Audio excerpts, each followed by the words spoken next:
पुराने गांव के पास एक घना जंगल था। उस जंगल में एक कहानी मशहूर थी कि एक बरगद के पेड़ के नीचे एक गुफा में खजाना दबा हुआ था। लेकिन उस खजाने की रक्षा एक भयानक चुड़ैल करती थी, जो रात में जंगल में घूमती थी और डरावनी आवाजें निकालती थी। गांव के लोग उस जंगल में जाने से डरते थे। उसी गांव में दो बच्चे, छोटू और मोटू, रहते थे। दोनों बहुत शरारती और नटखट थे। छोटू पतला और तेज दिमाग वाला था, जबकि मोटू थोड़ा गोल मटोल और हमेशा खाने की सोचता था।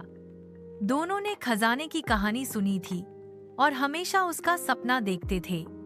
एक दिन स्कूल से छुट्टी होने के बाद छोटू ने मोटू से कहा, मोटू, क्यों ना हम जंगल में जाकर उस गुफा को ढूंढें? खजाना मिल गया तो हम अमीर हो जाएंगे।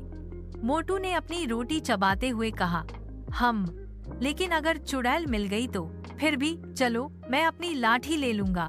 दोनों हौसते हौसते जंगल की ओर चल पड़े। छोटू और मोटू ने जंगल में प्रवेश किया। जंगल घना था और पेड़ों की छाया में सब कुछ रहस्यमयी लगता था। छोटू ने एक नक्शा बनाया था, जो उसने गांव के बूढ़े दादाजी की कहानियों से तैयार किया था। बरगद का पेड़ नदी के पास होगा, छोटू ने कहा। मोटू, जो एक टोकरी में समोसे लाया था, बोला, जल्दी चल, नहीं तो मैं भूख से मर जाऊंगा। रास्ते में दोनों को एक पुराना बरगद का पेड़ दिखा। उसके नीचे एक अंधेरी गुफा थी। दोनों उत्साहित हो गए, लेकिन तभी मोटू की नजर एक अजीब सी चीज पर पड़ी। छोटू, ये क्या है? मोटू ने डरते हुए एक झाड़ी की ओर इशारा किया। वहां से अजीब सी आवाजें आ रही थीं। भू भू। छोटू ने हिम्मत करके झाड़ी को हिलाया और अचानक एक मोर बाहर निकला। मोर ने अपनी पूंछ फैलाई और जोर से चिल्लाया।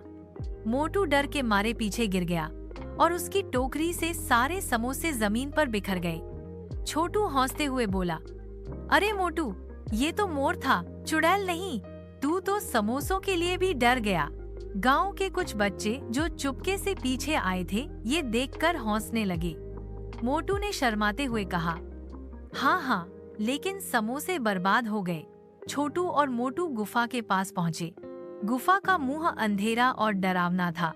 छोटू ने मोटू से कहा, मैं अंदर जाऊंगा, तू बाहर नजर रख। मोटू ने अपनी लाठी पकड़ ली और बोला, ठीक है, लेकिन जल्दी वापस आ। छोटू ने एक टॉर्च जलाई और गुफा में घुस गया।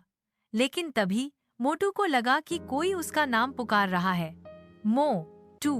वह डर गया और चिल्लाया, छोटू, चुड़ैल आ गई। मोटू ने अपनी लाठी हवा में लहराई और गलती से एक पेड़ की टहनी को मार दिया। टहनी टूटकर गिरी और उस पर बैठा एक बंदर चिल्लाते हुए मोटू के सिर पर कूद गया। मोटू चीखा, बचाओ, चुड़ैल ने मुझे पकड़ लिया।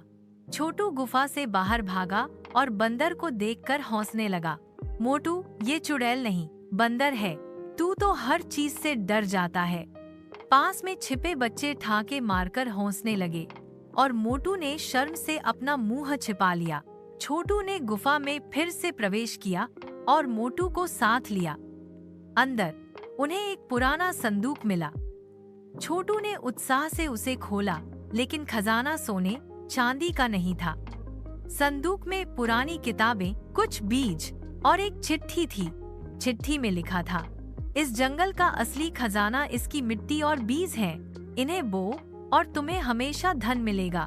छोटू और मोटू थोड़ा निराश हुए, लेकिन छोटू ने कहा, ये सही है, हम इन बीजों को बोएंगे और अच्छी फसल उगाएंगे। मोटू ने मुस्कुराते हुए कहा, हाँ, और मैं समोसे बेचूंगा। दोनों गांव लौटे और गांव वालों को सब बताया। गांव वालों ने मिलकर उन बीजों को बोया और जल्द ही जंगल के पास खूबसूरत खेत लहलहाने लगे। चुड़ैल की कहानी बस एक अफवाह थी, जिसे लोग डराने के लिए कहते थे। छोटू और मोटू अब गांव के हीरो बन गए। इस कहानी से हमें सीख मिलती है कि सच्चा खजाना मेहनत और ईमानदारी में होता है, न कि लालच में। डर को हिम्मत से हराया जा सकता है और सही रास्ता हमेशा जीतता है। अगर आपको हमारी कहानी पसंद आई तो कृपया हमारे YouTube channel kids play TV को लाइक और सब्सक्राइब करें।